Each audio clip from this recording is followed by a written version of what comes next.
All right, all right. What's happening tonight, fellas? Hey. What's Welcome. up? What's up? Welcome to the Daily Hi-Fi Show. It's going to be a good night tonight. Got some new guests in the house. Tonight we've got Brian Stout with Woody Soundup. What's up, Brian? Hey guys, how you doing? Very What's cool, up, man. Glad to have you. Glad to have you. We've got Thanks for having me. We got the regular Joe from Joe and Tell up in the top right. Hey, how's it going? And then down in the bottom left, we got that incredibly handsome Ron from New Record Day. What's happening, brother? Hello, hello. What's If I sound like going I'm dying, it's because I am potentially dying. You got it, man. Yeah, Ron's been under the weather. So super, super cool, man. Well, guys, before we kind of jump into it, I want to do a little introduction and allow him to do the introduction. Tonight, as I mentioned, we've got a special guest. We've got Brian Stout in the house. Brian, how you doing, man? Tell us a little bit about who you are and kind of where you're at in the hi-fi space. Great. Well, thanks, guys. So you might know me. I have an Instagram page called Woody Soundup. It's been running for a little over a year now. I started it in November of 2018. So just kind of been working on that for the last year, almost coming up on a year and a half now. Nice.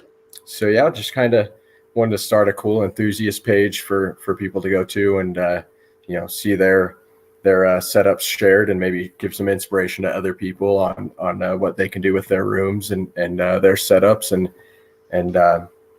introduce people to new products, new speaker brands and electronics brands that maybe they don't really know about, stuff like that. So that's kind of what the whole main focus of the thing is.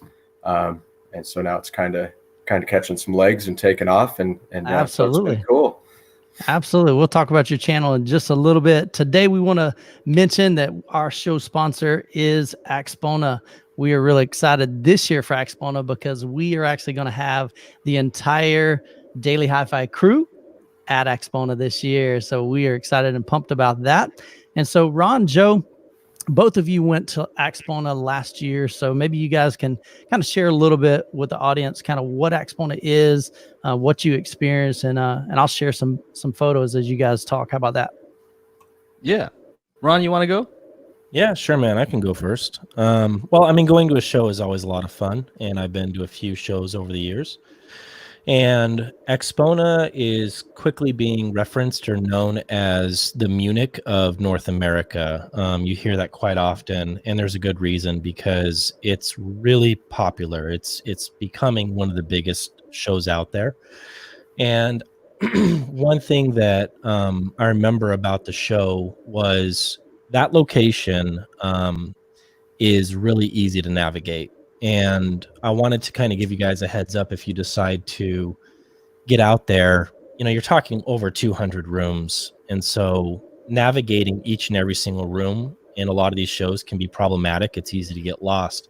Sure. But what's really cool about that venue, and I got a little YouTube clip that we'll play in a minute, is if you think of kind of like a rectangle coliseum, all of the rooms are on the outside of that, and there's multiple layers. So as you go up, and I would recommend this, go up to the top, you can look across to the other side, and you can see all the banners of all the different rooms of where you want to hit up. So it's kind of easy to lay down like a plan of attack right off the get-go of figuring out, oh, hey, there's Andrew over there, and oh, hey, there's Dan Wright over there, and there's all these different rooms. And so it's really easy to see where you want to go next. And I think that's part of its success is the navigation of those rooms is really easy to do. Right. Nice. I got a little. You're telling the secret, Ron. That's a secret. It is the advanced folks. You go to the very top. So forget going to the elevator every time. No. Right. You just go to the top and then take the stairs down. Start working your way down. Just go down Stairs that way. down.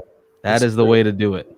Yeah, and specifically with this location, go to the top and walk on the outer perimeter all the way around because you'll see all of the rooms down below and you'll have a good idea of exactly which rooms you want to hit up. So as you're making your way down, you'll be right where you need to be, which is really cool. They do live concerts, which is awesome. I remember they did that last year. The very first night we got in, they did some live concerts and some great food and drinks. Yeah. The food was on point. I'm a foodie myself. And I remember the food being really good and the music was really good. So Nice. I was not in any kind of a rush to get back to my room. I mean, it was Mm. just like, hey, this is really cool. So Sure.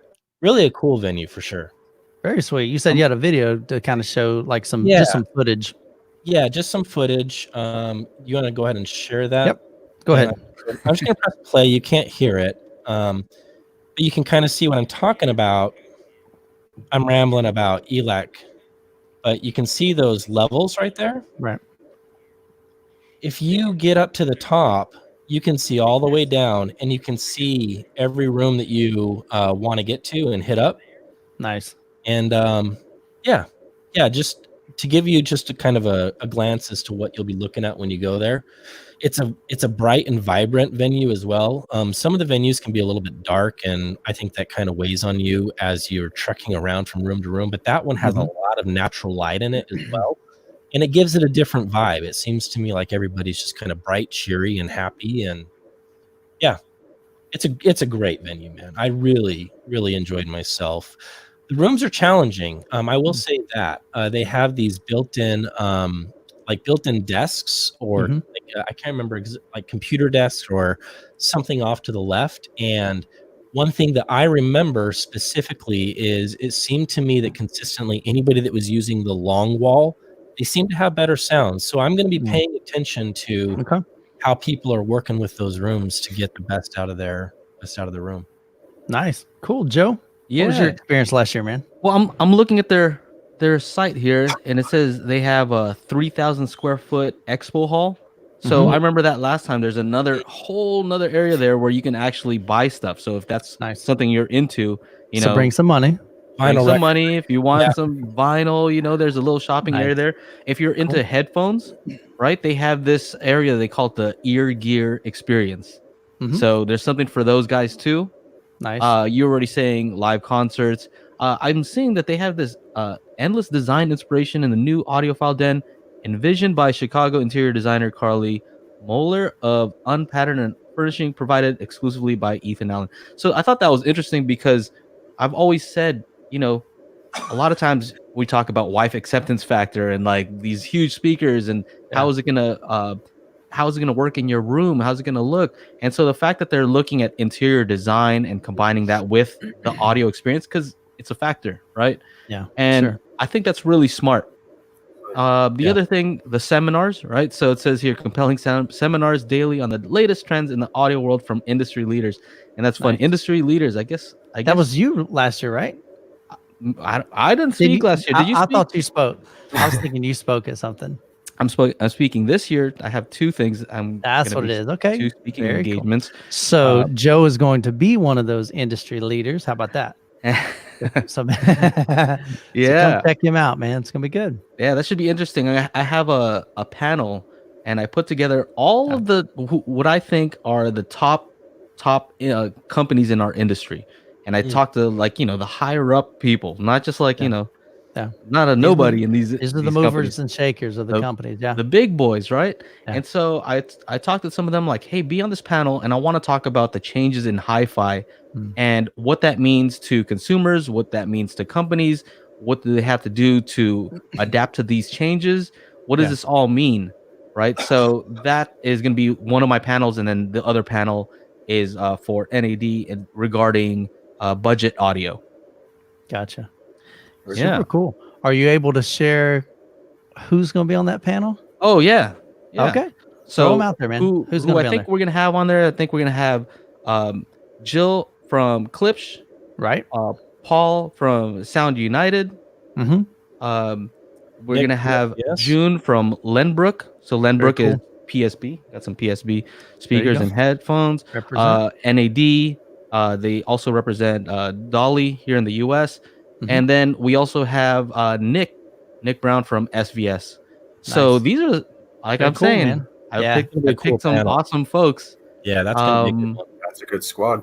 Yeah, so that should be fun. Like you said, Michael, we're all gonna be there, so that's gonna be exciting. Hopefully, Brian, are you planning to go or what's up, man? I would love to see you over there. I'd love to make it out there. I'm trying to check my schedule now, but yeah, I'd definitely love to make it out for the weekend. Nice, man. Love to have you out there. So in the chat, if you guys are coming to AXPONA, we'd love to hear just kind of drop a note over there saying, hey, I'm coming. We'd love to be able to hang out with you guys, at least say hi. And while we're talking about the chat, I'm looking over there. We got Poed in the house. We got Junior. Thanks for showing up, man. Regular guy audio. We got Corey, Derek, lots of folks over there. Alton, Tristan, a lot of regulars I see. Dwayne, man, thanks so much for joining us tonight, man. Optimus. Yeah, on that point, no matter how busy we look at the show, just stop and say hi. I'm usually carrying all of Joey's gear, but make sure you stop and say hi. That's awesome, man. We're gonna have Chana do it next time. He has his cart. It's gonna be a great time. Yeah. You know what I mean? The fact that we're all there, we're gonna do a podcast live. Yep. Yeah. Right. So we're just gonna be stopping people like, hey, you're planning, get over here, talk to us. Yeah. You know, we're gonna try to do some live streaming depending on how the internet connection is. Yeah. A little bit challenging. I've always found that, you know, the only one I've actually really been to is the Florida Audio Show, and it's inside a hotel as well, and Wi-Fi is horrendous. So unfortunately, even when you're trying to do a live stream, it just gets really kind of choppy a lot of times. And so hopefully we'll have some good service there, and we can have that up and running and just have a good time with that. We'll figure it out. We'll make it work. Yeah, man. Should be a lot of fun. So cool. Very cool. I'm looking over here in the chat. If you guys got questions, definitely drop those over there. We'll try to answer those. And if it gets too busy, you know, there's always the super chat that kind of gets our attention. And but man, we're just gonna have some fun tonight. We've got some questions. We'll have a call in a little bit later. Put the number up there so you guys can give us a call and chat with us. And as we mentioned, man, we're just grateful for AXPONA for sponsoring today's podcast. And so thank you. See you guys there. I hope to see a lot of you guys over there. If you've never been to a show, this is the most organized show that I've seen personally. Yeah. You know, it's very organized. very organized, very well done. So if you can't make it out to all the other shows, I would say this is, you know, I think this is a very good one to go to. Yeah. Nice, man. Yeah. It's going to be a blast. All right, guys, let me jump over here. If you see some questions in the chat, feel free. Fellas, help me out. Do any of you guys still play audio cassettes? That's interesting. I remember playing cassettes back in the day, but no, I don't mess with audio cassettes anymore. So I remember, I mean, it was called the Sony Walkman. Did y'all have that? Yeah, I had the sports one. So Brian's young, man. I'm like 44, dude. So I had the Sony Walkman, man. And we had, you know, headphones, not quite as big as this. And that thing was probably 5 inches wide by about 4 inches tall. And you would clip it onto like the side of your pants or your belt or stick it in your pocket. It was terrible, man. But I do remember they had a thing called the Top 5 at 9. So every night at 9 o'clock, the local radio station, I would sit by my bed. I had like this little radio that had a cassette player in it as well. And I'd put my fingers on, the record. And there was 2 buttons you had to push. Yeah. And so I'd have my fingers on it. And as soon as I heard the song that I wanted to record, I'd hit that and I'd record it. And then after that, I would stop it. And then the next song I wanted, I'd hit it. And so that's how we would make mixed tapes back then, man. So, gosh, I feel old now, fellas. Thanks so much. I appreciate that question. That's how Michael gets chicks. That's how he used to get chicks. Like, hey, I made this mixtape for you. Wow. All these love songs. Yeah, dude. Slow jams. I know your style. Somebody over here, who's this? Dwayne is busting balls in the chat. Let's not talk internet connection here with our Joe and Tell. He carries that mini router around with him on that cruise. It didn't seem to help. That is true. I remember that. He was trying, man. He was trying. I was trying to say all kinds of like Transformer stuff, but I don't know if you guys heard it. I was trying to sing Transformer stuff. Very cool. Looks like regular guy audio is going to try to make it out to AXPONA. It'd be great, man. Got some folks from New York in the house. What's going on, Jimmy? All right. Well, guys, let's go ahead and jump into some questions, shall we? Let's do it. All right. So each week we try to come up with some questions that just kind of engage some conversation, and we'd love for you guys in the chat to share your thoughts on it. So Here's the first question. You have $1,000 to spend on a new pair of speakers. What are you gonna buy? How about Ron? That's my You got question. I'm not going to go first. I want to know Okay, what you all right, guys all right. have to say. All right. I'll tell you what, Woody. Let, we're gonna let her put you let on her the guess spot. go. Let her There guess. you Go. go. Brian, All right. you got $1,000 to spend, man. Somebody just hooked you up, man. The wife said, baby, here you go. Go buy some toys, get some new speakers. You deserve them. You work hard. You hit that 10,000 mark on Instagram recently. So big props to you, sir. Congratulations on that. So you got $1,000 to spend. What would you buy, man? Oh man, that's a tough call.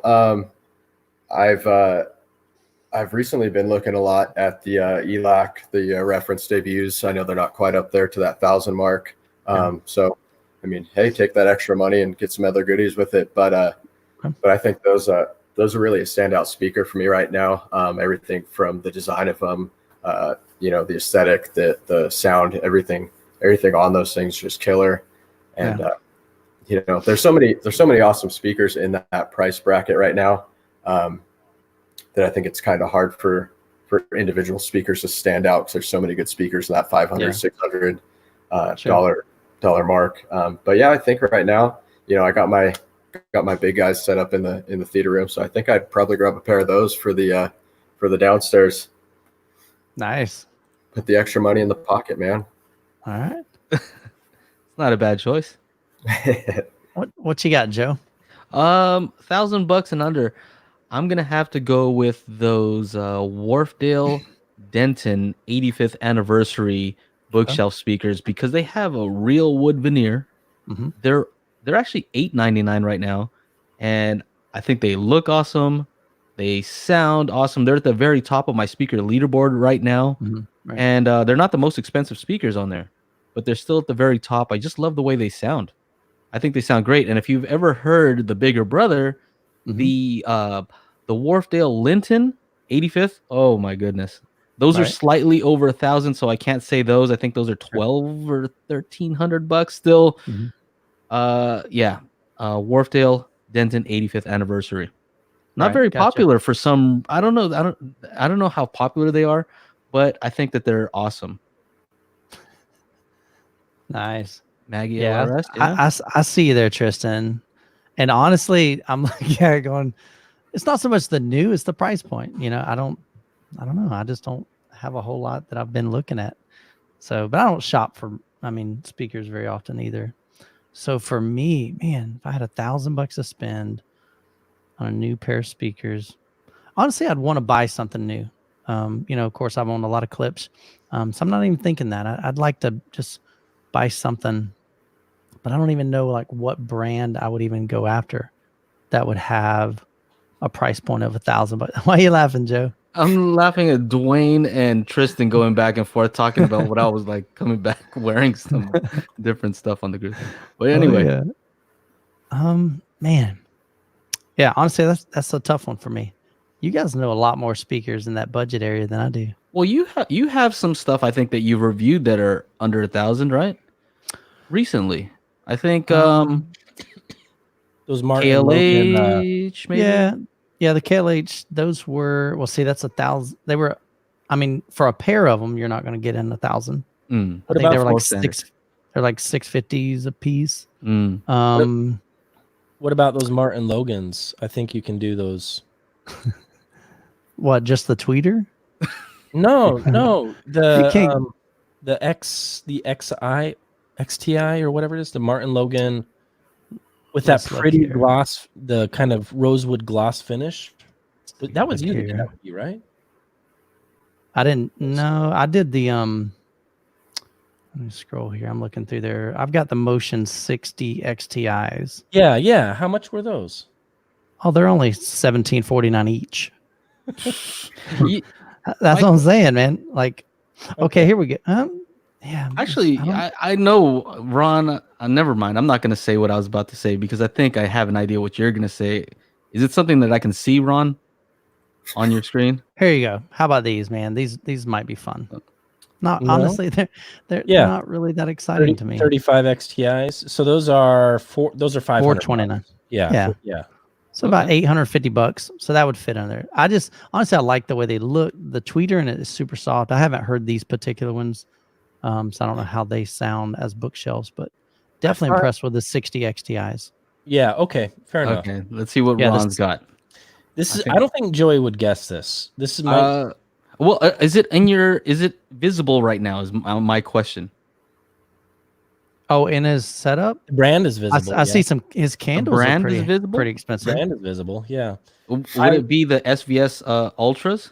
I would do the Prime Towers. Oh, okay. Because they're $500 each, $1,000 you're done, and I think that you would get so much performance out of those. I mean, they're down to 30.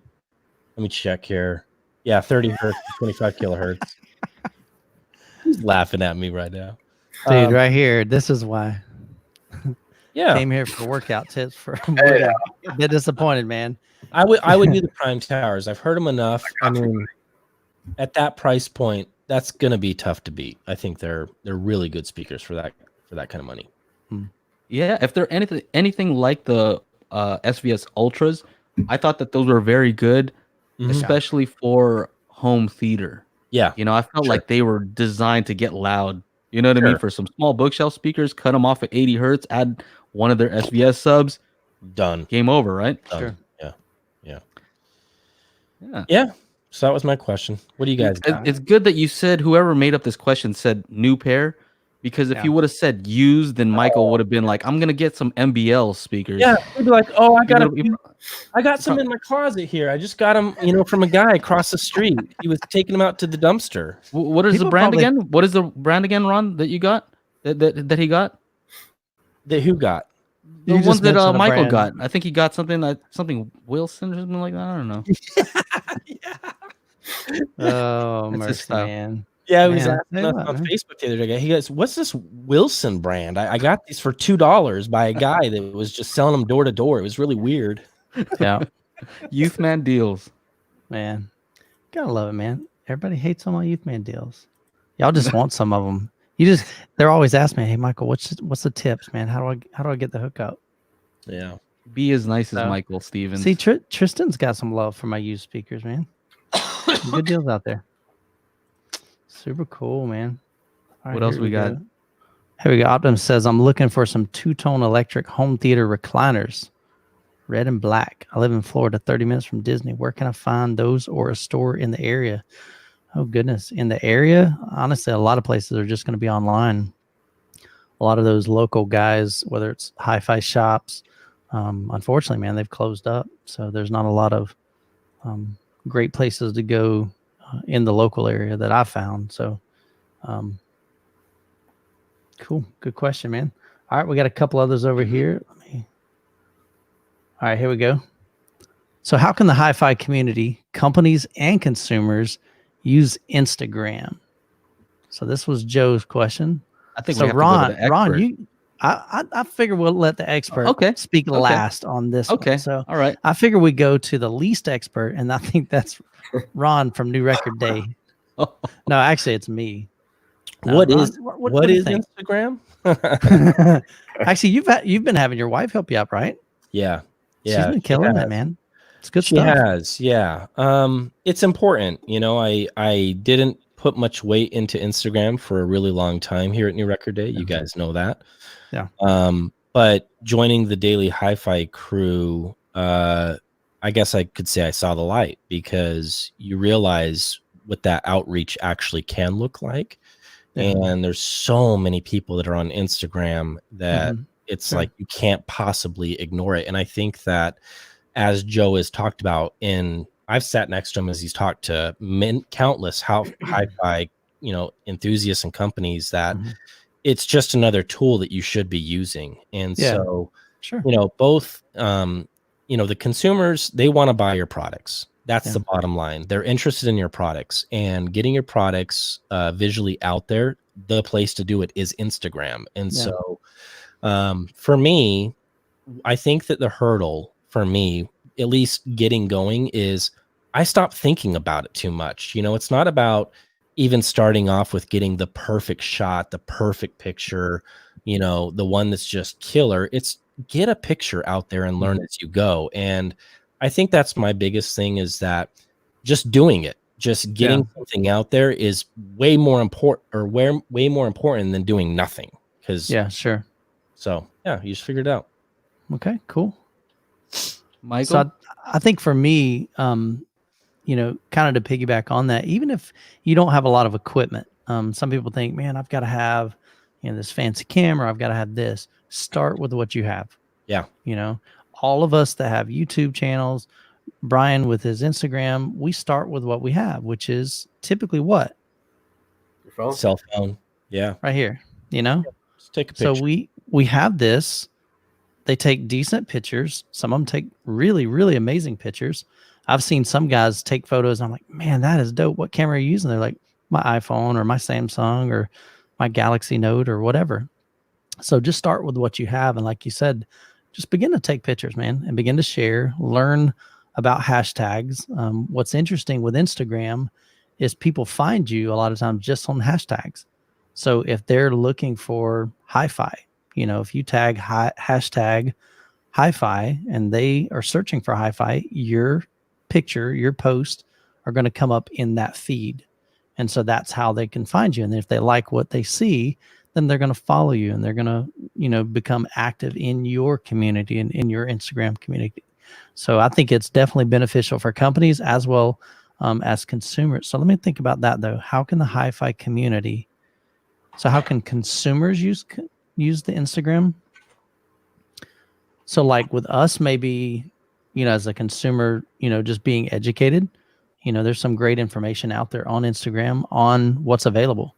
You know, I know a lot of times I've seen stuff on Instagram like, man, I didn't even know that company existed, you know, so it's a good way just to get educated on what options are out there for you in the area of HiFi. So Joe? Yeah. So, you know, got, man? I've done a talk about this actually at a show, and I was just talking to specifically to companies and telling them like, you know what, you guys, I would say hi-fi companies, most of you guys, if I were to give you a letter grade on Instagram, you'd get an F. So Exactly. they all smiled because it was true, right? They knew it though. They knew it. This is true. So Instagram and hi-fi don't really in the past didn't go well together, right? Yeah. Just because it was kind of like an older generation type of thing, and they were like, Instagram, forget Instagram, right? And you know, one of the comments that I've heard a few times is, you know, our company just relies on word of mouth, right? I'm talking about on the company side. We just rely on word of mouth. Well, what they don't realize, or what they have to realize, is that Instagram is just word of mouth on steroids, right? It's just a way for people to talk about you in a easier and faster way using photos. It's a way to engage with potential customers, right? For people to learn about your product, to learn about you as a company, right? So it's not always about a product. Maybe it's kind of like a way to I don't know, give a company a voice, kind of, right? So for example, we just recently did something where we reposted some guy who had some JBL speakers, right? Some 2 floor standing JBL speakers, and then this little speaker inside of a baby crib, right? Yeah. Yeah. And then it was just kind of look like, you know, like parents looking down at their little baby. Yeah. And people were making funny comments how like the JBLs had horns and this one had a tweeter, so it must have been an illegitimate child. Yeah. You know, they're just making fun. Yeah, just having some fun with it. And then Clips jumps in and they did one. They reposted somebody who was like bringing a little like RP 600M or some smaller bookshelf speakers home to the big boy like RF 7.3s or something like that, right? And then so they reposted that, and then they said at SVS, where are you at? Oh, Yeah. You know what I'm saying? Yeah. So Hey, that was cool. It just showed like, They- hey, come on. they just dropped the gauntlet, man. It's a But it was sense of in fun community. though. Yeah. It really was. It was in fun. It wasn't like, hey, it's like, let's go with this, man. Let's see who can join in. Mm-hmm. So I think it's that. It's about A building blast. a community Sure. on through social media. Yeah. So it's more a community thing, more so than like, hey, you're gonna be able to sell so many of this. Yeah, Yeah. you know what? At the end of the day, you probably will if you become part of the community, if you help grow the community.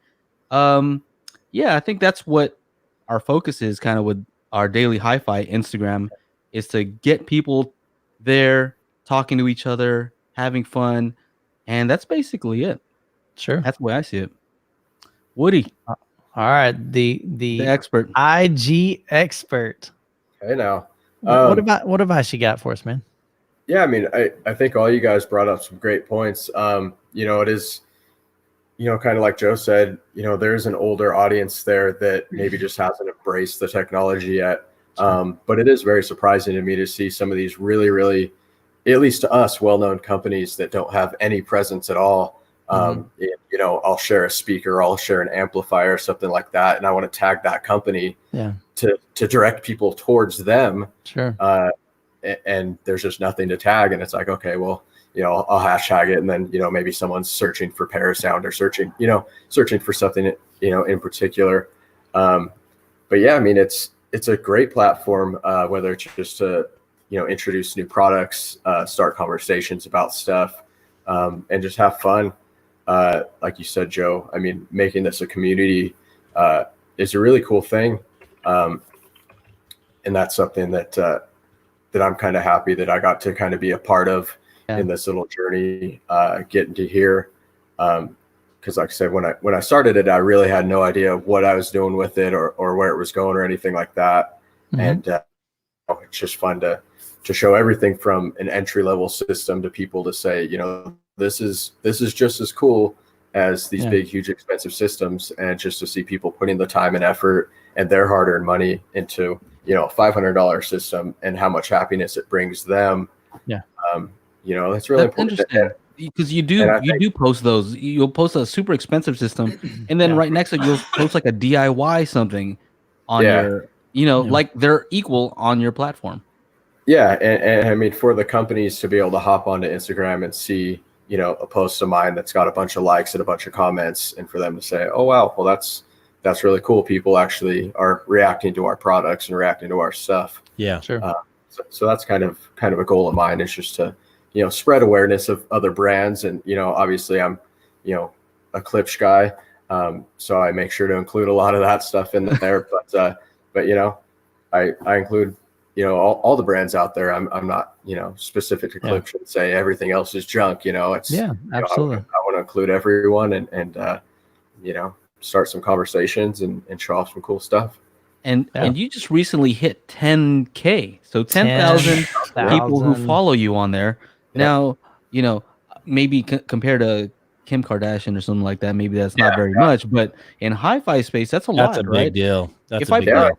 And to these companies, they might not understand that. If I put 10,000 people, these are real people, right? Yeah. 10,000 people in a stadium, and they might be interested in that. Yeah. All these people are there for HiFi, right? They're not there because maybe for your personal training stuff, but mostly for HiFi, right? Yeah. And that's what's kind of cool too. I mean, with like the Instagram tools, you can bust into the analytics of, how your profile's doing and stuff like that. And I checked it out last night, and it's like, I have 10,000, legitimate followers that are, here for this specific stuff. But you go into the analytics and it says, 178 individual pages have seen my posts over the last week.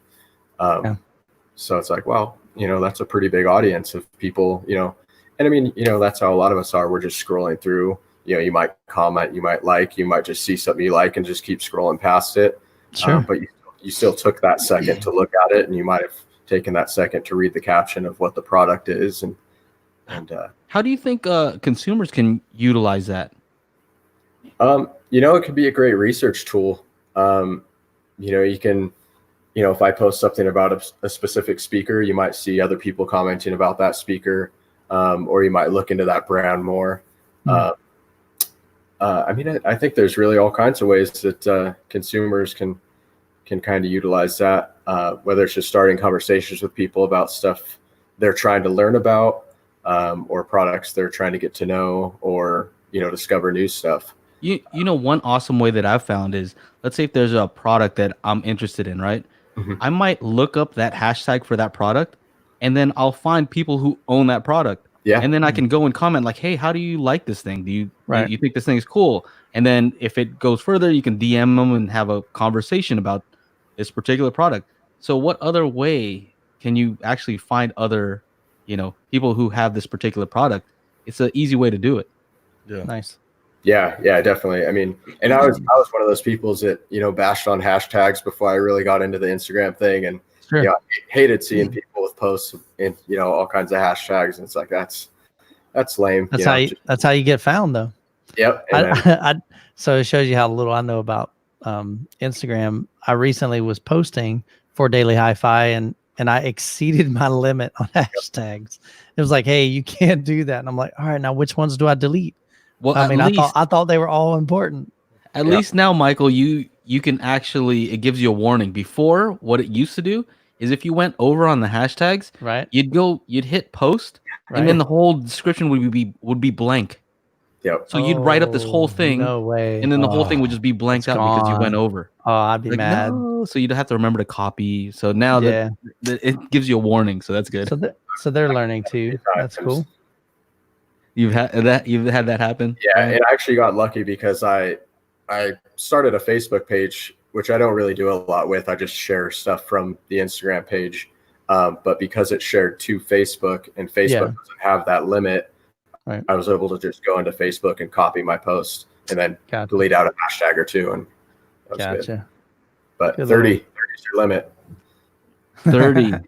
Yep, I'll go over it. I must have did like 40 or 50. We have to show this post over here. I'm trying to find. Post. I have this Facebook post. How do I? Let me try to share this thing on the screen. This is very relevant. Highly relevant. We got some comments that go along with it too. So also, I want to just give a plug to Brian. He does have a YouTube channel, so make sure you're subscribing to his YouTube as well. Oh yeah, thanks. I haven't done much with it in a while, but yeah, I'd like to get back into there.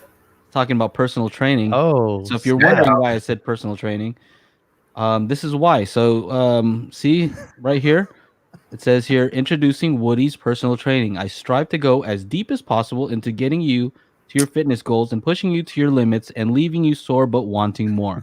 I will stretch you out to get you feeling right, and I won't settle for anything less than full range of motion for maximum pump. Hit me up for free personal session. See, look at that. That's so great service, right? Just drop it in the comments below. Yeah, very personal. Oh, that's awesome, man. So is this your wife? I hope so. All right. I'm just, I don't know if you're married, it could be your girlfriend or whatever. So yeah, that is the wife. How long have y'all been married? We've been married for a year and a half now. Awesome, dude. Congrats. Thanks. Yeah, we've been together for over 10 years now. Nice. There you go. I like your style. That's my style. All right, so I have a cool question.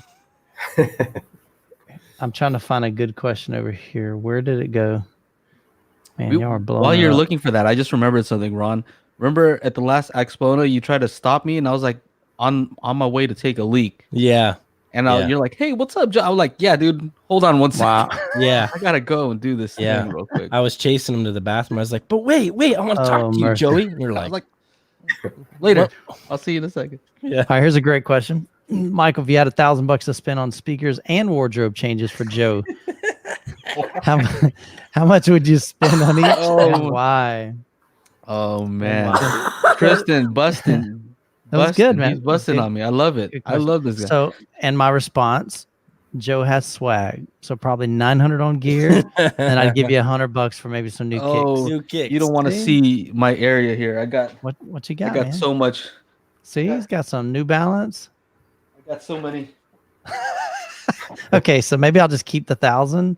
Joey's been purging lately. How's that going for you, bro? That's starting to clean things up. So, we watched that this is totally off topic, but it's all good. Yeah. We watched that thing on Netflix about that Japanese lady who tidies up, right? Tidy up. Yeah. So we're tidying up. And we kind of did the whole procedure where, you kind of get all your clothes, put them all in one pile. Dump them on the couch. This is a ton of clothes. Why do I have so many clothes? This is ridiculous.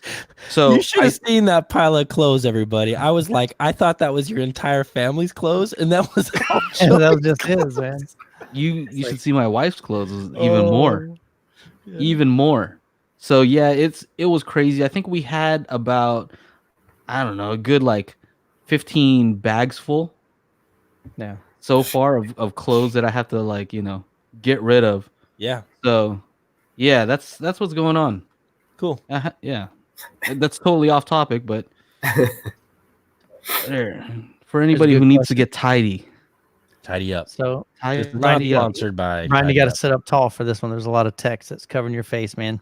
So I've never seen any of the Daily Hi-Fi folks review in-walls or on-wall speakers. Why no love for those types of speakers? And honestly, it's just what you said. I mean, in order to properly test those, you've got to cut some holes in your walls. And I know I'm not doing that. Ron, he's pretty handy, man. He may be willing to do it, but definitely not myself. Do it. I could do it, but I just, you guys don't know even me. like 'em. I want to get my speakers as far away from the walls as possible. So Yeah, true. that's just not. What not what for if me. what if you just floated them from the ceiling, Ron? I've thought about weird stuff like that, believe it or not. I was like, oh, maybe I can hang something down that holds the speaker, and I'm a weird dude. If I could, I was gonna say, you know what? I don't see that much wrong with in wall speakers so much as in ceiling. Like I'm not cool Yeah. with the in ceiling stuff. Oh, But in Okay. wall is an Nah. infinite baffle design, right? yes. Yep. Infinite baffle. Yep. So there's nothing wrong with that. still a inherently. compromise. Still a compromise. To a floor standing speaker, it's still a compromise. 100%. Yes, I agree. There is a compromise. Huh. Even though you're thinking it's infinite baffle, it's Oh, still. a Joey's compromise. thinking. That's the Joey's thinking look. So, right yeah, there. he's like, what's going on here? I'm going to So, challenge these but guys. But I'm I'm going gonna to challenge challenge you you on guys. the in ceilings though. For Okay. all right, I have Here heard. we go. Well, I have heard I've heard an entire. I don't know. Like probably it's been maybe 10 years ago. So they had probably at that time it was like a 5.1 setup. All three speakers were in the ceiling in the front, two rears in the back. Garbage. Okay, that's not ideal.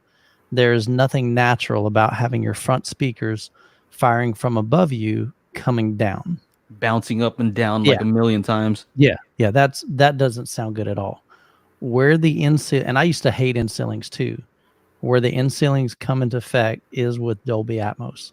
Sure. Because literally that's at this point, other than mounting a speaker like a bookshelf speaker to the ceiling, which there's only a few companies out there that kind of have that innate ability, like SVS with their prime elevation have a bracket that you can request from SVS. And so they'll send that to you to mount them directly to the ceiling. I think that's what Chana has on his setup, which is really cool. Because if not, you're going to have to kind of makeshift something, and they're just not meant to be hung from the ceiling. So you kind of run the risk of one of those jokers falling on somebody's head, and then you've got a serious liability issue on your hand. You don't want to do that. But right now, Dolby Atmos with the in ceiling, that's literally the best, apart from doing a standalone enclosed speaker. Far better than the upfiring, far better, I think, in my opinion, than even kind of like your height elevation speakers, mounting them to the wall.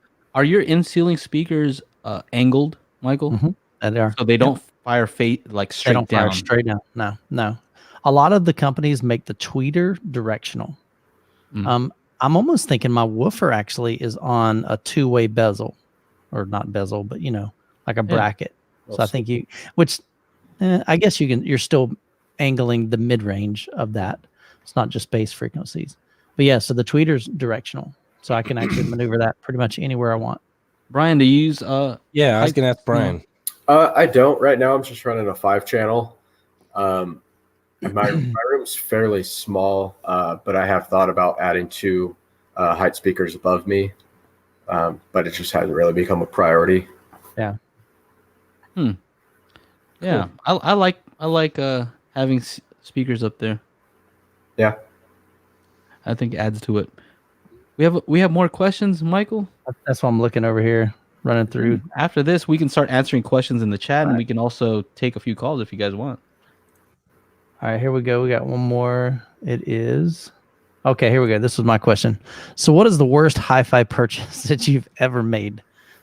I want to hear some good stories here, fellas. Think about it. Ooh. The worst decision. I mean, maybe it was too much money, or maybe you bought it and thought it was going to be great and it was garbage. What was All right, give me a minute. Worst hi-fi purchase that you have ever made? And so since I wrote it, it may take you a little bit to think of one. Fortunately, Huh. I haven't had a lot of bad experiences. Typically, I do my research. I know what I'm buying beforehand. The one thing that comes to mind that I think was kind of a bad purchase was goodness. So that was when we moved into our home now. So that would have been about 12 to 13 years ago. And at that time, I was probably running, I think it was the Yamaha RXV 1800. So it was a receiver. And people are encouraging me, hey, you ought to check out separates. You got to check out separates. I'm like, man, separates is expensive, you know? So I wasn't ready to go there. But there was this company, kind of a new company at that time. And they came out with, to me, a very budget-friendly processor. And it was Emotiva.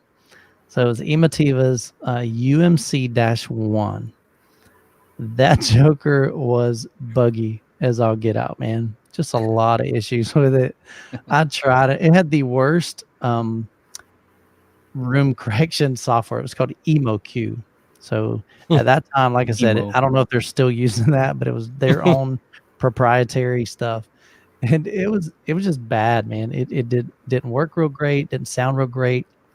And it was just glitchy and buggy. And so that was it. Fortunately, it wasn't one of those, $1,500, $3,000, $6,000 processors that we have today.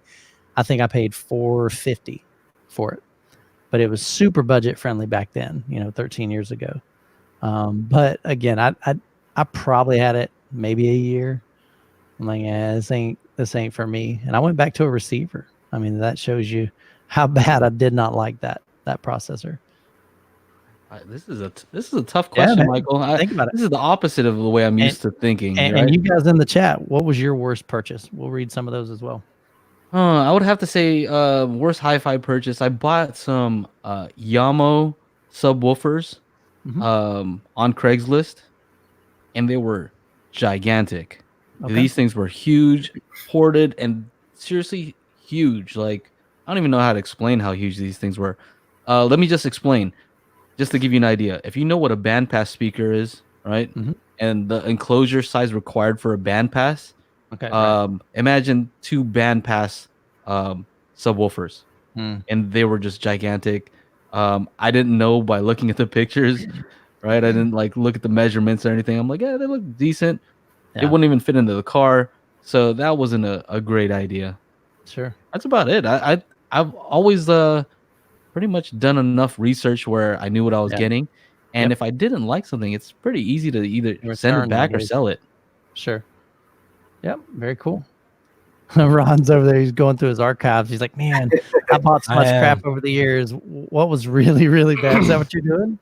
I am. I've got a story to go along with it too. So stories are good. Go ahead, man. This isn't necessarily a purchase that I made, which makes it worse. This was a purchase that I recommended to my dad that he made, and it was no bueno. So let me tell you the story, and then I'll show you the the speaker that we ended up with. All right, get it queued up. All right, so I've got it ready to rock and roll. Let me yeah, it's on the queue. Okay. All right. He had an old school like I want to say it was like 1980s, maybe early 90s Kenwood, kind of what you would expect component system, stacked to the hilt with a preamp, a power amp, cassette player, CD player, turntable, graphic equalizer, and then these big giant monster Kenwood towers, right? And he knew that I was getting into audio and getting into hi-fi, and I saved up all of my. I used to. My first job was working overnight at Walmart, stocking shoes, and so I saved up all of my money to buy this rig from him, and it was like $500. And so it was like a big deal, and he was real proud of me. He's like, "Yeah, you deserve this," and so I got that rig. Right. And the weekend that I bought it, he's like, "Well, we gotta replace my stuff with like some new speakers. Do you want to help me with that?" And he's like, "What should I get?" And I was an audio nerd all the way back then, and I kept hearing about these speakers that were omnidirectional. and they were supposed to be amazing, and everybody was excited about them. And so I was like, hey, there's these omnidirectional speakers. We should rush out and get these. And he's like, well, where do we go to get them? And I was like, Radio Shack. craziest thing is they're at Radio Shack. Oh, Dang. were they the ones with the little ribbons on the top? So show my screen here, and we'll take a look at these bad boys. Let's see what it looks like. There they Let me are. turn this off. Let me see. Let me see I if I can hide remember this those. banner. I thought those were gonna be awesome. Yeah, and so That reminds me of the energy speakers I had one time. So here's what's funny, and I wish that China was on here because he would totally bust my balls. So my dad had this big screen TV, as you can imagine, with a big giant console, and he couldn't figure out where to put these things, and so he put them up like 10 feet in the just way up top, back up into the corners, and he starts cranking Led Zeppelin, wow. and it was just like farting out. There was no bass. It sounded awful, and he's just looking at me. He's like, son, does that sound good? I was like, yeah, Pops, that sounds pretty rad, man. I like that. You did nice. You did nice, Dad. Good job. Oh man. Dang. Okay, man. So that was the worst. Wow. I always So- thought those looked cool. So the Yeah. the lesson of this podcast: do not ask Ron for speaker advice. At all. At all. Don't listen to anything I say. That's rad, man. What do you guys got? What do we got here? I'm looking through the chat here. Brian, did you share one? No, man, I'm kind of like you guys. I mean, I do so much research about everything before I buy it that I've always felt like, in my mind, I made a pretty good decision. Yeah, I mean, nothing that I can think of has ever been terrible. One thing I don't really love is the Behringer amp that I have powering my my DIY, my GSG subwoofer. Right. I know a lot of guys do the fan mod to it that makes it a lot quieter, and I think it actually reverses, so it sucks the air in instead of pushing the air out. But you kick that thing on, and within about 10 minutes, it feels like a heater is just blowing hot air at you. And anytime, a movie or a video game or something goes quiet, you can just hear the fan of that thing just screaming. So that thing, like I said, I know a lot of guys open them up and do a cheap little mod. It's like $15 to replace the fan in it. Sure. But I'm so lazy. I mean, I can't even believe I built the one DIY sub I have. I have 3 more of them sitting in my garage that just haven't been doing anything.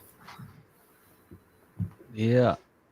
You know what? I also, so this is kind of I don't know if this qualifies, but I bought the Denon X4100 W, I think it was, kind of towards the tail end of that cycle. And the bad thing about it was that only passed through 4K. It didn't pass through 4K HDR content. And so I bought it towards the end, which means that all the new stuff came out, new TVs came out, and here I was, and I had this thing that I just bought for I think it was like $1,500 at the time. Yeah. So yeah, you just have to be careful when you buy stuff, I think, because I love the amp. Yeah. It had Atmos, had Odyssey XT32, so I loved everything about it except when I finally upgraded to a 4K projector. I was like, oh no, I can't get my HDR until I upgrade. Yep, I did the same thing with my Pioneer Elite SC85, past 4K but no HDR, and I want to say it was limited to 4K 30 or something like that. So at the time, the Xbox One and the PlayStation 4 Pro were trying to push upscaled 4K, 60 frames per second and stuff like that, and it just wouldn't even do it. I guess Right. so. That's a thing. Like for me, I was into audio, but I wasn't so much into video, and I didn't care too much. I didn't really research that whole part. I'm like, whatever, as long as it has Dolby Atmos, I'm good. But no, you have to look at everything.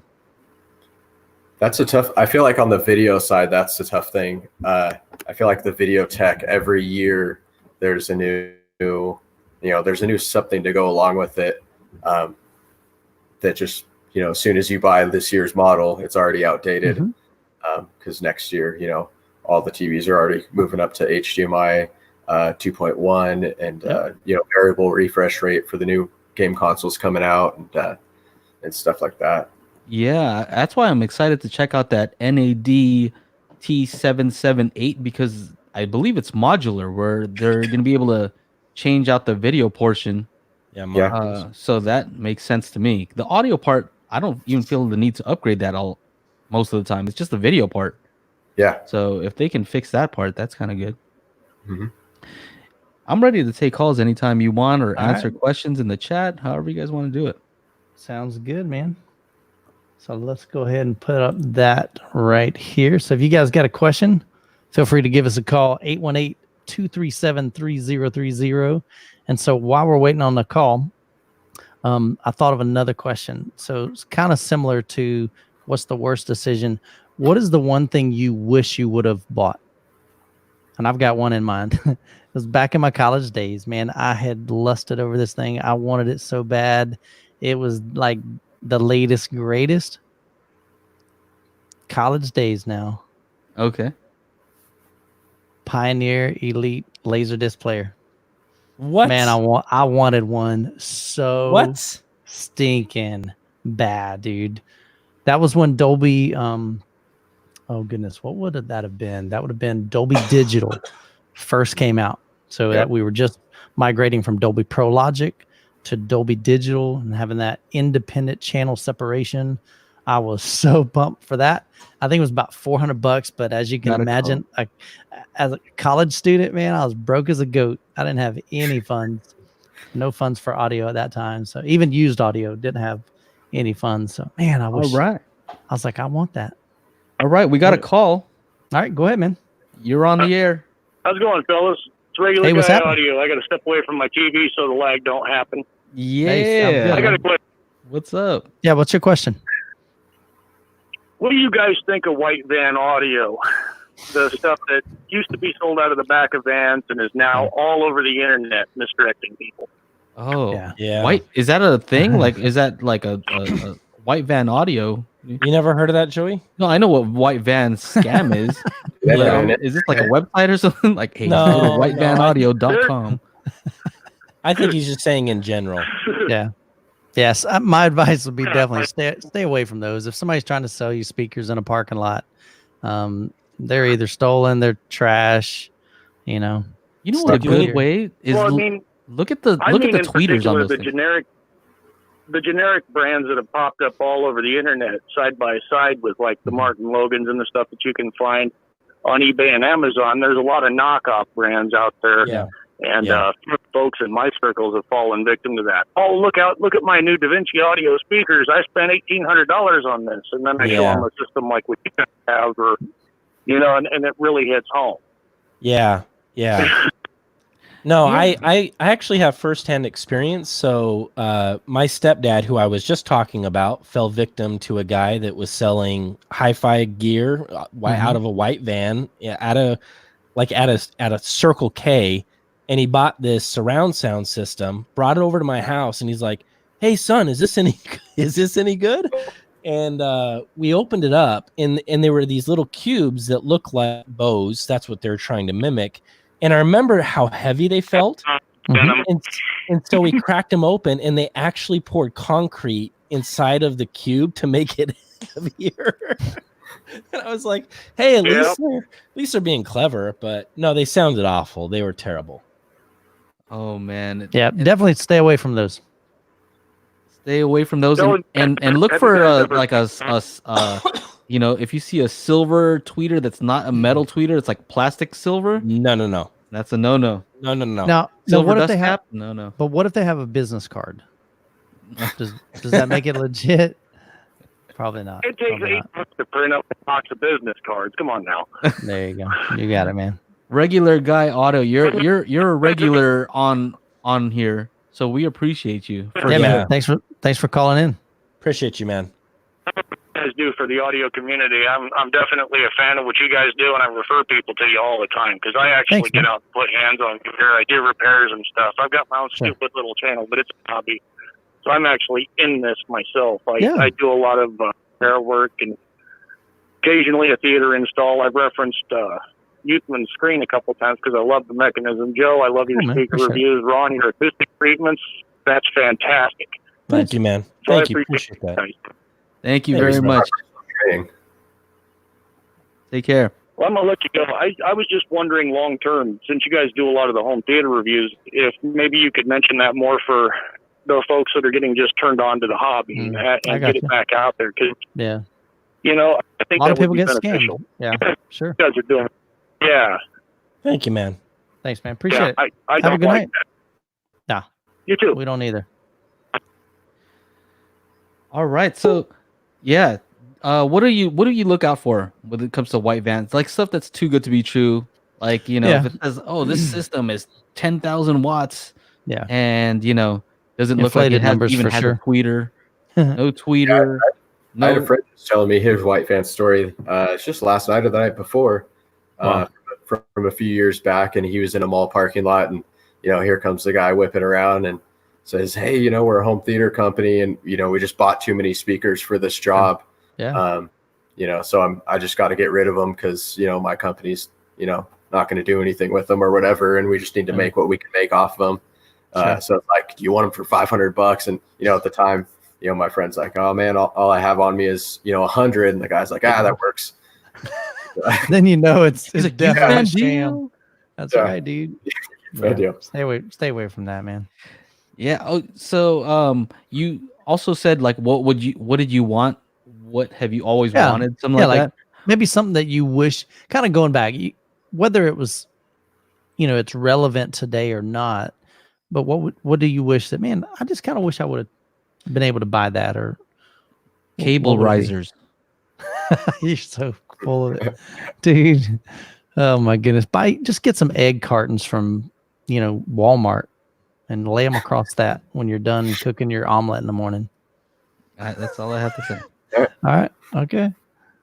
I'll take your word for that. That is true sarcasm. If you got a phone, give us a call, man. 818-237-3030. Even if you don't have a question, you just want to call, say hi to the folks at Daily HiFi, to say hi to our new guest, Brian. Hey, now. Definitely give us a call, man. We'll talk about personal training. If you had some, let's say somebody gave you some extremely expensive cables, would you put them on cable risers just because it's so expensive? No. Yes, I would. Yes, no. To keep them like from getting dusty or something like that. No, I'd put them in a Ziploc bag and put a hole through the bag and just run them through that. I know what you would do if somebody gave you some expensive cables. You'd probably be on sell eBay, them. dude. They would be selling on them eBay. right away. Yeah. I mean, somebody gave me $30,000 cables, dude. I'm buying something for my kids, man. Upgrading their cars. Their cars are hoopties, man. They're pretty rough. Let's see here. So yeah, we have the number up. If you guys want to give us a call, there's the number here.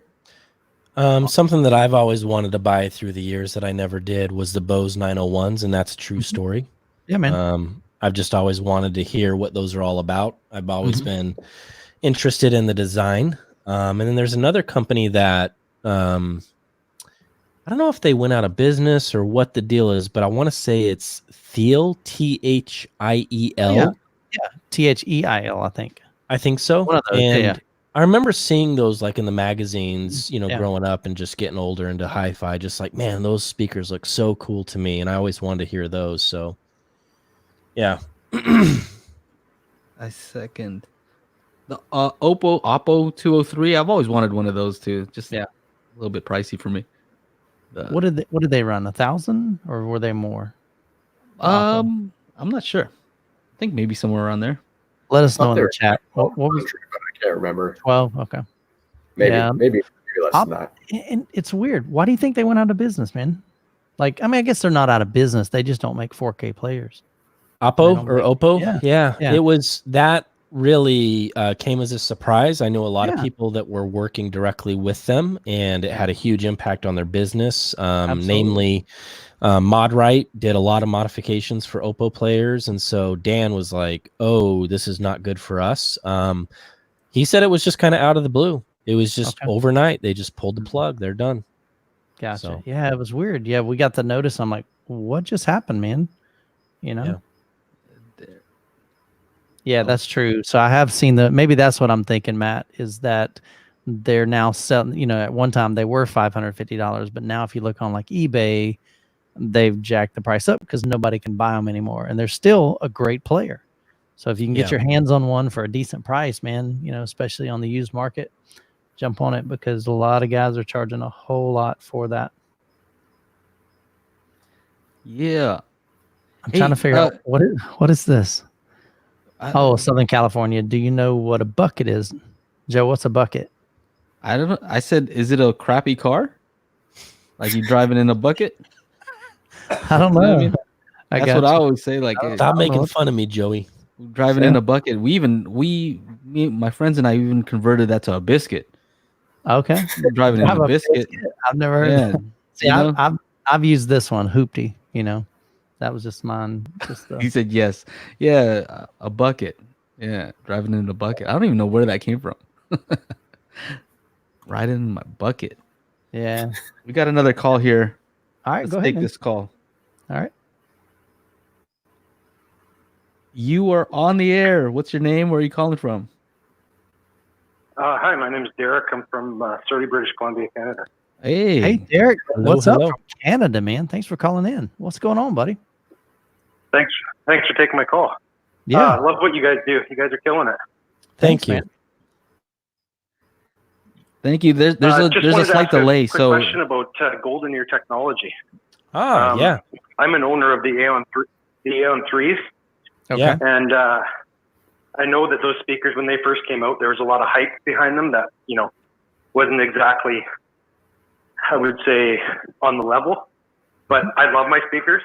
And I was wondering what your thoughts are on the new bookshelf format that they're going with. I don't know if it's going to be a replacement for the Aeon 3 or the Aeon 2, but have you guys seen that new bookshelf that's coming out, and do you have any thoughts on it? Ron, you know a little bit more about that type of stuff. I think you recommended that I check out some Golden Ear stuff too, right? Yeah, I'm very familiar with the Aeon 3s, actually. I know exactly what those speakers sound like. I lose you? Nope, we can still hear you. Can you hear us? Oh, we lost him. I think, but the connection there. We could hear you on our end. Let's see if we can get him back here. This is him again. While he's doing all right. I think we lost you for a second there. Whoa, it's not me. The signal's dropping for some reason. But yeah, go ahead, Ron. Yeah, so I am familiar with Golden Ear. I've done a couple of reviews for them, and I am familiar with the Aeon 3, and it's a speaker that I actually like quite a bit. Sandy Gross is the designer for Golden Ear, and he goes all the way back to the beginnings of Polk Audio. He's like one of the giants in the industry. The guy is as legit as it gets. Mm-hmm. And if we're talking about like air motion tweeters, for me, almost every time I sit down to listen to a speaker that has an air motion tweeter, I find that tweeter calls attention to itself, but not so with Golden Ear technology. I think he does a fantastic job of taming those to the point where you don't hear a tweeter, you hear cymbals and top end extension, which is a good thing. So he's a master at that. And those are speakers that I appreciate and I highly recommend, but I don't know of anything new. So that's kind of exciting. Maybe we'll see something at AXPONA. I wouldn't be surprised if they're showcasing it there. So it looks like we've got some, you mentioned that, is it Aeon 2s and Aeon 3? Yeah, there's the Aeon 2 and the Aeon 3. And is that a current or is that an older model? They're older models. They've been around for a while. These aren't the new ones. Gotcha. Those are not the new ones. I recognize those, and they're two-way bookies, and they have passive radiators, on both sides. Yeah, really interesting design. They drop down crazy low. They got plenty of bass on tap. Nice speakers. Really nice speakers. I like them a lot. How much do those go for? $500-600 bucks. Not expensive. Yeah. Yeah. I actually thought they'd be more. So I've always been interested in this kind of, these brands that are not, your Klipsch brands. They're not SVS. They're not super well known, but they have really good designers. Like one that comes to mind is the Philharmonics, right? Yeah. So like stuff like that, I wanted to get a chance to try those out. I agree Stuff with like you. that. You know what I Yeah. mean? Like where everybody on the internet talks about them, but Yeah. not too many people know about them other than that. Sure. Yeah. What else is like that? Philharmonics. There's a few online ones, right? Yeah, there's a one that's been around for a while called Fritz. I think it's Fritz Speakers. He's kind of always been on the outer edges and does some interesting stuff. But Philharmonics is another one. There's another one that is Gershwin Acoustics. Is that Gershman. Gershman. Yeah. Yeah. Oh, Yeah. we got a call from Texas. You're on the air. Hey, want to say thanks for all the help y'all giving me trying to plan for my entertainment room. I got a couple questions for Youthman. Hey, what's happening, man? What's your name, by the way? Travis Oswald from Rochelle, Texas.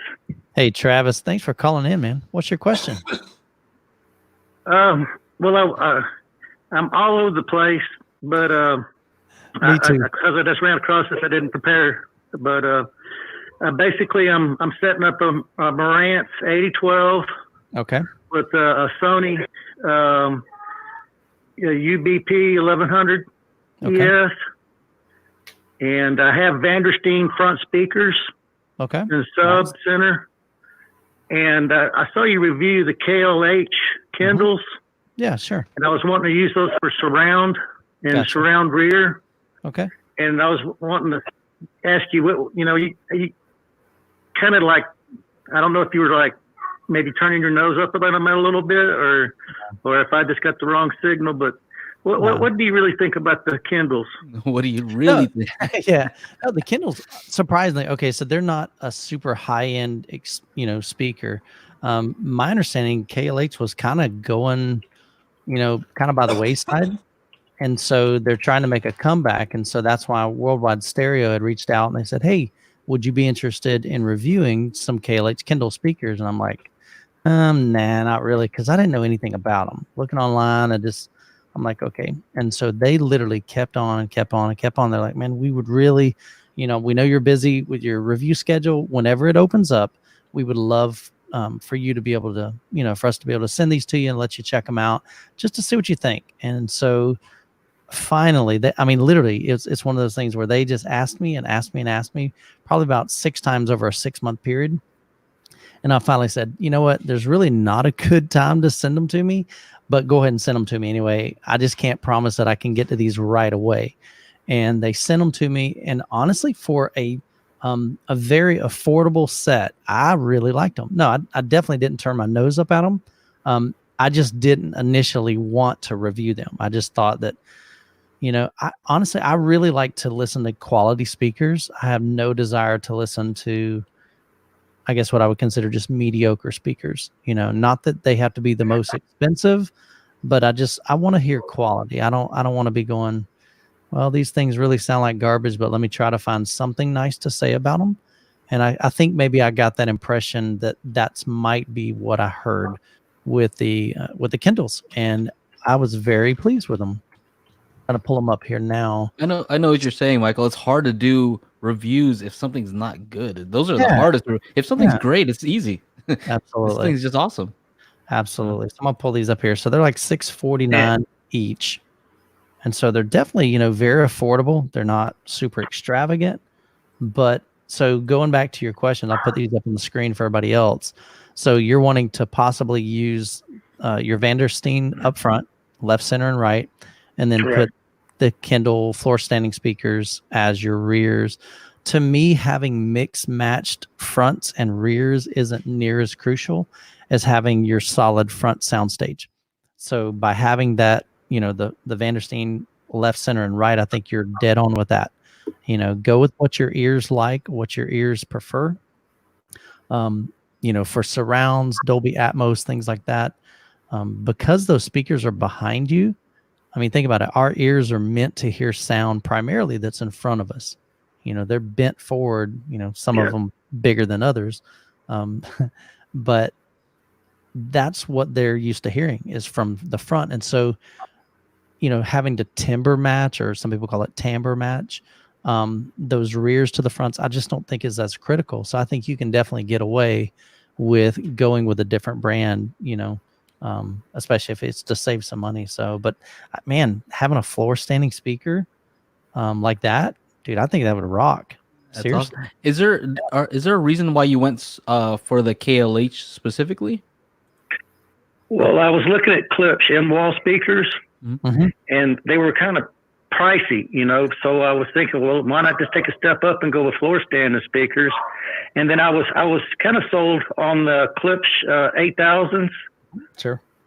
And after asking several people and getting reviews and stuff, it kind of sounded like I would be missing some mid-range if I went with the Klipsch speakers. And so that's why I picked the KLHs. Yeah. And the KLH, if I remember correctly, they're like they're a three-way design. So they actually have a three-way crossover. Yes. So you have, separate frequencies from high to mid to low frequencies. So, yeah, I had the RP 8060F. And I'm trying to remember the model number. Basically, it's like the RP 8000F, but with a Dolby Atmos built into it. And I thought they performed amazingly well. I really, listening to those, I was not displeased with them by any means. I'm curious what kind of sub he's using. Right now, I'm using a Vandersteen. It's got 3.8 in it, and I'm thinking about the SDS PB16. Okay. Because Michael, the reason I asked that is there's going to be like a mismatch there, but maybe I'll end up with two PBs, or I don't know. And see, I'm okay with that too. The biggest thing there is you want to make sure they're either all sealed or all ported. It's just really difficult to try to blend sealed and ported subs together. I think you can, but I think it's just a lot more difficult. Yeah, my Vandersteen's ported down firing. Mm-hmm. I'll put that up on the screen. So hopefully there's something will match. Yeah, so I'm looking at. Do you have the sub? There's a sub 9, sub 3. Let's see the sub. Sub Michael, 9 has a 13-inch. Yeah. I have a quick question. Yep. What have you found is the lowest frequency that those rear speakers actually produce? Like, what's the lowest that actually comes out of those most of the times in the mix? Honestly, I don't know. I've never had the room to use a floor standing speaker as a rear surround.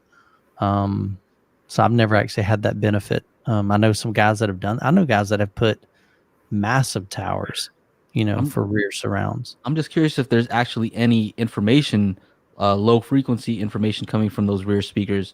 Yeah. I thought you might know that. No, I mean, I don't know specifically, like, what do they send to the surround backs or the surround, your side surrounds as far as the frequency. I think, my honest opinion, going from 3 8-inch drivers, I haven't heard the Vandersteen, but my personal preference, I've just never been a big fan of 8-inch drivers, even 10s and even 12s. For my setup, they just haven't been that impressive for that deep, low end extension that really just kind of punches you in the chest. When Godzilla steps into the scene, or when King Kong jumps off the tower and lands on the freeway in Ready Player One, man, I want to feel that. And so I think. Let me ask you another question real quick. I saw you had the was it JTR 818s? That is correct. Mm-hmm. And that's what you're going to stick with for the time being? Yeah. They're pretty, I'll be honest, man, they're pretty rad. They're doing things in my room. Is below 20 hertz really worth it over the PB16? I'm pretty excited about anything below 20. Here's the thing. I used to have these guys are ripping me hard.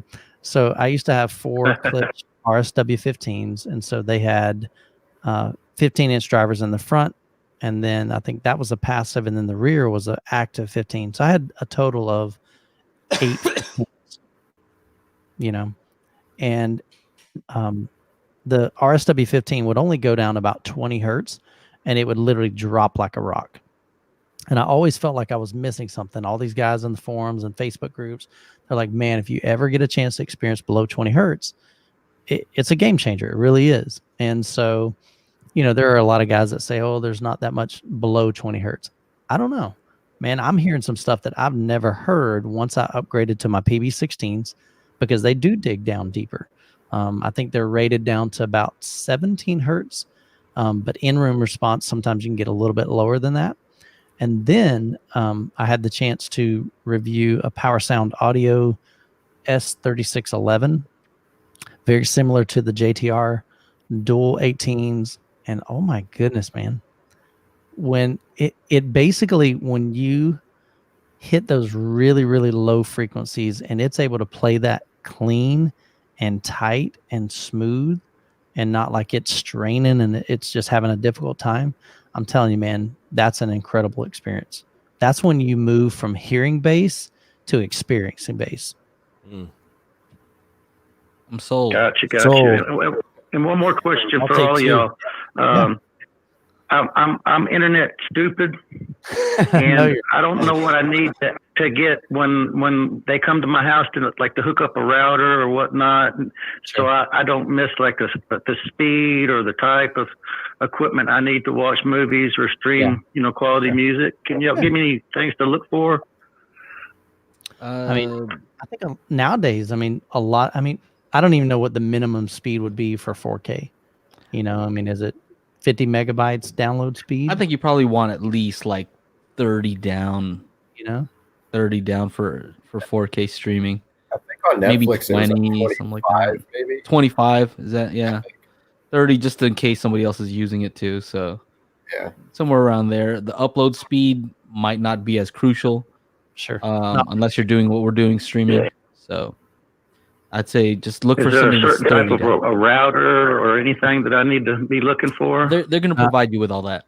Yeah. So when you get the I use service, the- they're going to give you a router, and most of the time it's a Wi-Fi router, so you don't have to worry about that. And depending on how big your home is, I use an Orbi router, ORBI. It's a fantastic router. I actually bought one that has a main router that I have here at my computer desk, and then I have and so that's hardwired into that, so I get a strong signal there. And then in my theater room, I have a satellite, an Orbi satellite that comes with that package, hardwired, because I have a cable going, through the walls with Ethernet going into that satellite, and then that's sending to that side of the house. And then on the other side of the house where my girls' bedroom are, I have another one there, and that's hardwired as well. And so, but it's called a mesh network. So where that benefit is when you're walking from one room to the other, like with a cell phone or a tablet, it'll just grab the nearest, the strongest signal, and it'll use that. But I definitely like the Orbi. Highly recommend that. And thank you for tuning in to Daily IT. Exactly. That's all right, man. I think it's a great question, man. Appreciate the questions. Good stuff, man. Well, sounds like you got a Well, I rock. appreciate y'all's help, and thanks for the videos, Youthman. They've helped me out quite a bit. Man, Thank I you. appreciate Good that. luck. I really appreciate that. Thanks for calling in. Thanks. Take care. Thank y'all. Love it. Love it, man. From Canada. I like it. Super cool, man, guys. Yeah, hardwire everything you can. At least the kids can play Xbox without you. Okay. Yeah, hardwire if you can. Yes. Regular guy audio. I have to leave. See ya. Take care. Thanks for the support. HiFi Vega, if you don't know, HiFi Vega, car audio. He's the guy. Check out their podcast. Where's your podcast at? What's 12 that? Volt Talk. HiFi Vega. Gotcha.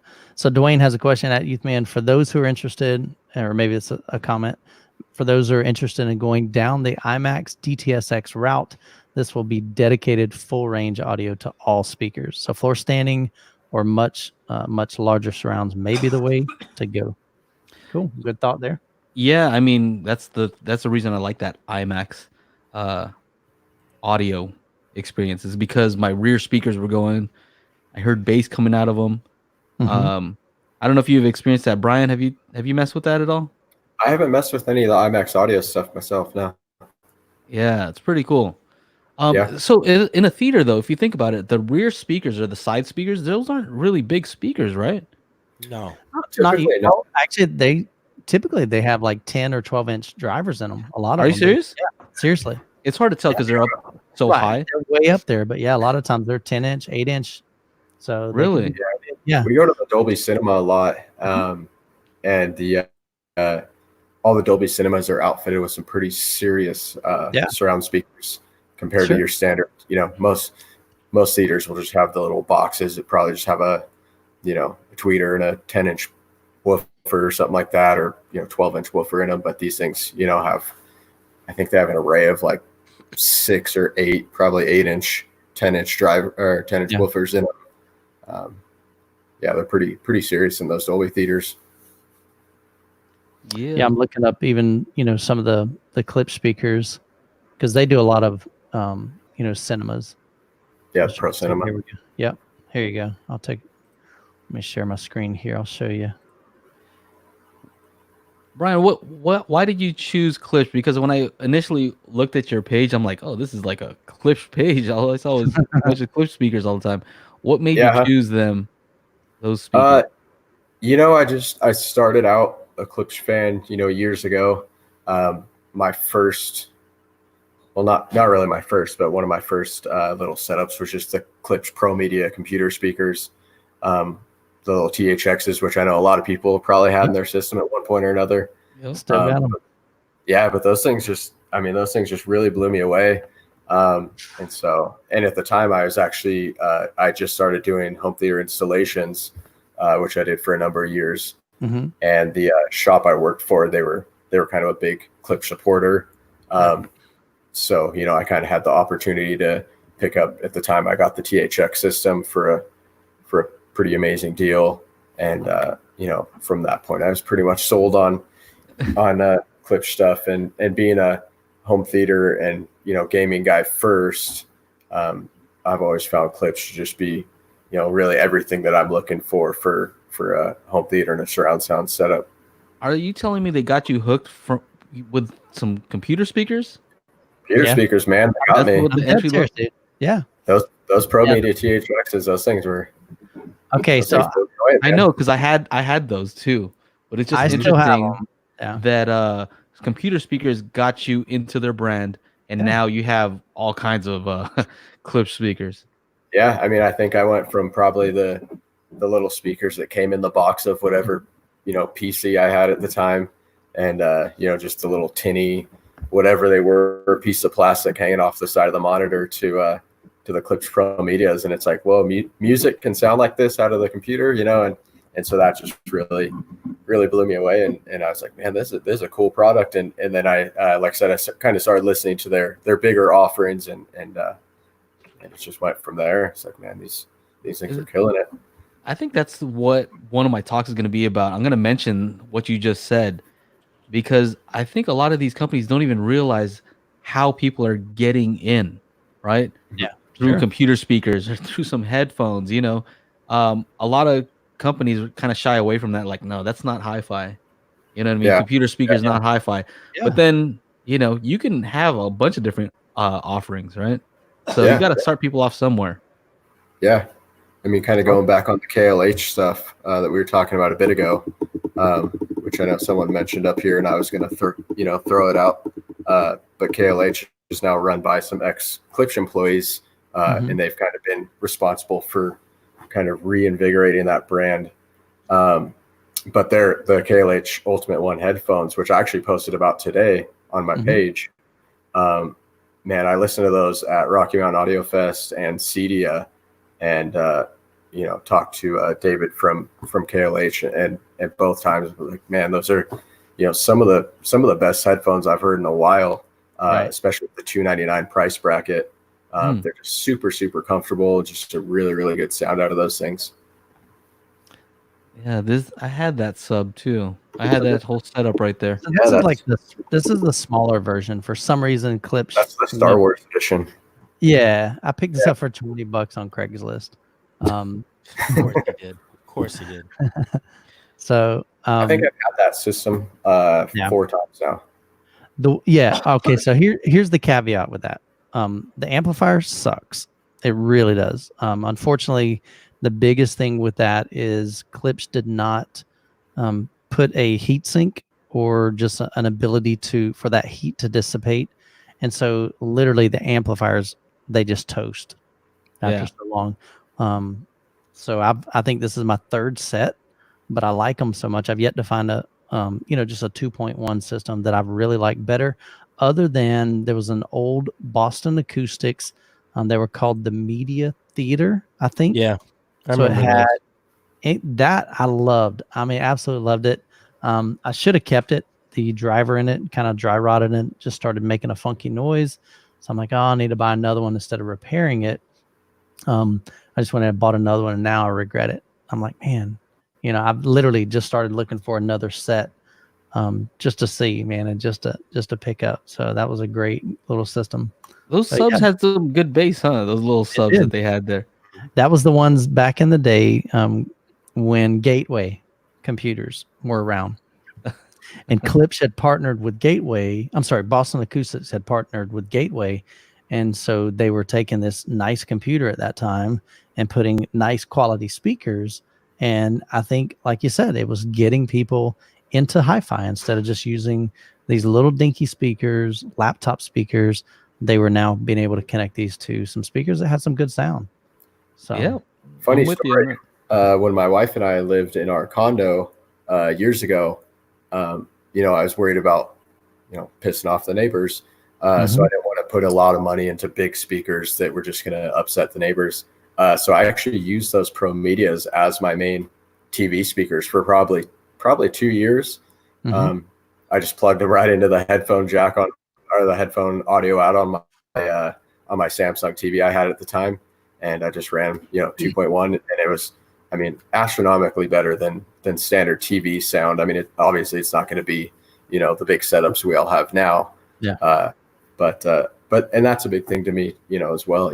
Any improvement over the crappy TV's sound you get just out of the box is a pretty big deal.